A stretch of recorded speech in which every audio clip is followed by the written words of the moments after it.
The Body Farm, Part 7.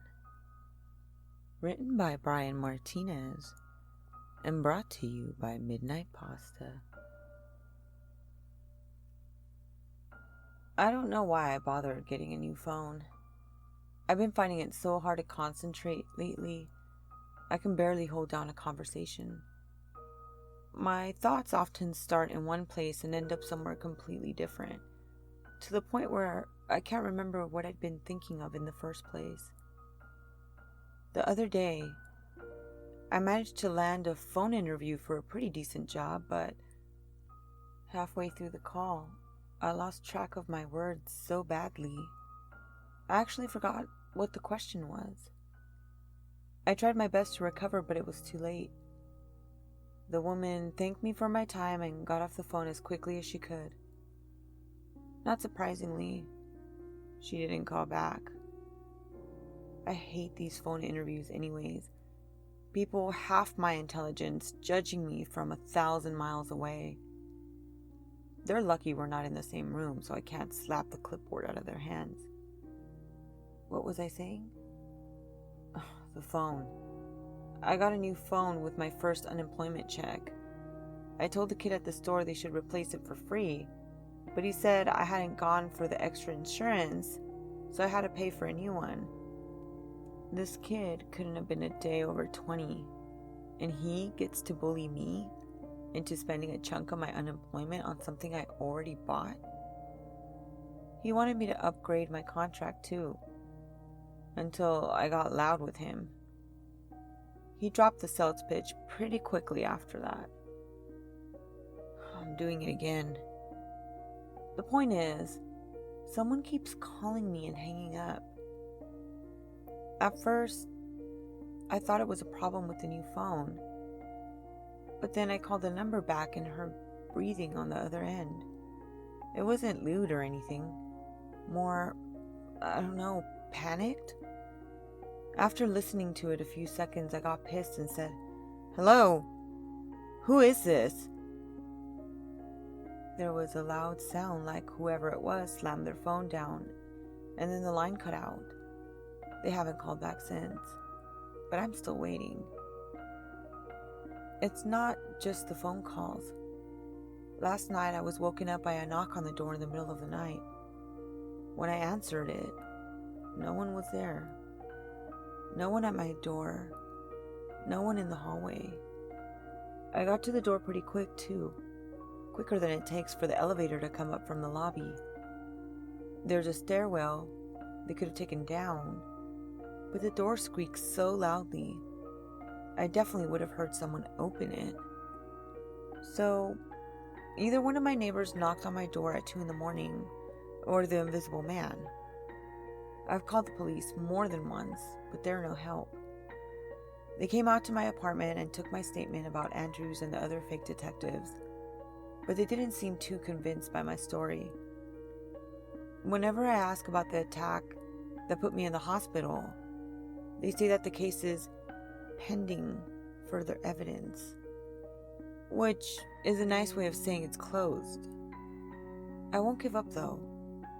I called and I called until finally one officer said, "Look, my guess is you got loaded on tranquilizers and hurt yourself."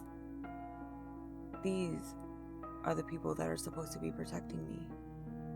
He said, I'm lucky no one pressed charges for assault or property damage. I'm lucky. His words. My neighbor Pete, the guy who visited me in the hospital, said a detective came around asking about me. I tried to explain that the person he talked to probably wasn't a real detective, but now the guy wants nothing to do with me. I even caught the woman across the hall staring. So, I can only assume either word got around or the detective paid more than one visit in the building. As far as lawyers go, you can forget it. The only guys interested in my case are the kind of bottom scrapers and ambulance chasers I would never hire in the first place. I couldn't sleep last night, so I got dressed and left the building to go for a walk. My thoughts were racing so badly, like two people arguing over each other, but the wind felt good on my skin. And before I knew it, I was taking a booth at the Lighthouse Diner a couple of miles from my apartment. They know me enough there to get a few head nods from the employees, but not so much that they know my name or what I do. Sometimes that's best. They don't know my business, and I don't know theirs. The waitress came over to take my order. "No friends tonight?" she asked. "Just me. I ordered a coffee and an omelet. I don't like eggs much, but I've been craving them lately. I've been craving a lot of weird things." The waitress put my order in and dropped off the coffee, leaving me to prepare it alone in the empty diner. As I poured the sugar in, I casually glanced over at my reflection in the mirrored wall across the aisle. I wasn't alone in the booth.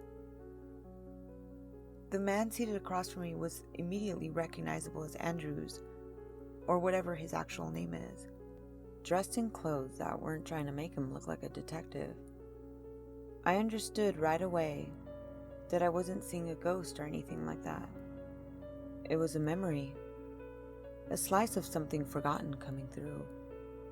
The cuts and bruises on my face were gone, or rather not there yet. Even my clothes weren't the same. And I was struck with the fear that if I moved my head, even slightly, the spell would be broken and the memory would be lost forever. I could see from my peripherals that no one was actually seated at the booth with me. The effect it had on my vision was completely disorienting. By the movement of his lips, the memory of Andrews was talking to the memory of me, though I couldn't hear a word of it. The birthmark on his neck could be seen from my angle, as well as a yellow folder on the table between us. For a moment, the sound of the memory fluttered through my ears. Just 5 words of Andrew's voice. "You have to go back." Overcome with curiosity and worried the memory would fade before I got any answers, I slowly turned my head to look down at the table, hoping the folder would still be there. But there was only my coffee. A second later, my food arrived, further breaking the spell. I ate my eggs in silence, and when I was done, I asked for the bill. Before she left the table, I reached out and stopped the waitress. "Quick question," I said. "What did you mean when you said no friends tonight?" "Oh, hey, I wasn't trying to be mean," she pouted in a friendly way. "It's fine. Did you say that because the last time I came here I was with someone?" "Yeah, the last few times, I think." "Did you happen to catch his name? Or see it on his credit card or anything like that?" She shook her head. "He paid in cash, if I remember. Why? Did something happen?" I waved the question off. "Nothing you would believe." She nodded, looking a bit weirded out. I paid the bill and headed home. This time, I really felt the distance. The night reminded me of the island, the way the wind whistled in the treetops, making me feel hollow. By the time I got home, I was cold and drowsy and tired of walking. But even still, when I laid down in bed to give sleep another shot, I could feel it wasn't going to happen anytime soon. After the first hour of lying awake in bed, I began to hear sounds. Whispers in the dark, but wet, like they were shaped from the sounds of maggots shifting. I jumped up, turned on the lights, and checked every corner of the apartment. Nothing was there. When I finally did fall asleep, I dreamt of being a kid again. I was back home with a living father and mother who spoke to me, and they were good dreams of holidays and playing and dinner time. But whenever I would turn my head, the house, the sky, everything was lit in a deep red light.